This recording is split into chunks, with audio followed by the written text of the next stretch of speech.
நவவீர சேனையோடு நாடியே வந்த சேதி புவனமும் நடுநடுங்க பூவலும் முகத்துதிக்க கவனமாய் ஒளிந்து இருந்து அது கண்டவன் சூரந்தான்.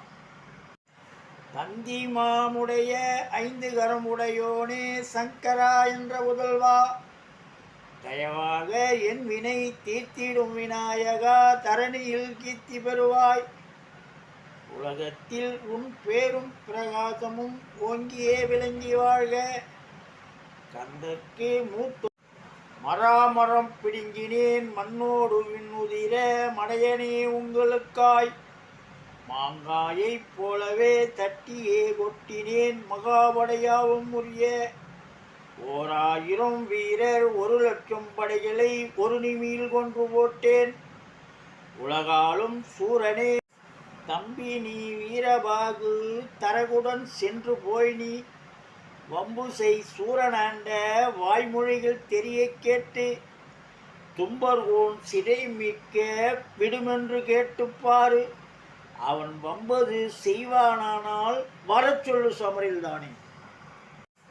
திருவருளும் தென்னைபுரி தெய்வ பிரகாசனே, சிவகாமி தவ புதல்வனே, சிங்கார வேலனே, கதிர்காமத்தையனே, தெய்வானை குணநேயனே, மறுமலர் அணிகின்ற வள்ளி குகந்தனே, வையாபுரி தலைவனே, மயிலே ஆதியில் வல்லானை, அத்தநாதம நோக்கி அருந்தவசுதான் புரிந்து, எட்டாத உயரத்தில் 72 அடி கட்டுவார் கம்பும் மதுவும், முட்டாள் பயல்களை தட்டுவார் பல்லையும் முந்தியே அழித்திடுவார்.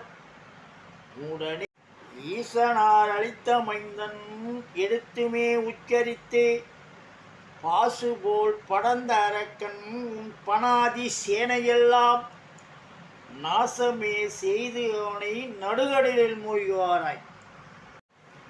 வாரமாகிய நெடுங்கிரி பஞ்சகிரி மீதினில் பயல் தாழ்கா சூரன் ஒருவன், பங்கப்படுத்திய நிச்சயம் கொண்டவன் பாதரு மகேந்திராபுரியில், கோரமுடன் சூரனை கொக்கரித்தேகியே கொல்லடா அவனை என்றார். கூடினார் பூமியில் பிள்ளையாய் பிறந்து வளர்ந்து நான் பேரான ஸ்தலமும் அறியேன். பெரியோர்கள் தரிசனம் ஒரு நாளும் நான் கண்டு போற்றி கொண்டாடி எறியேன். வாழி என்று சிவகாமி என்று உனை வாயினால் பாடி அறியேன். அழகா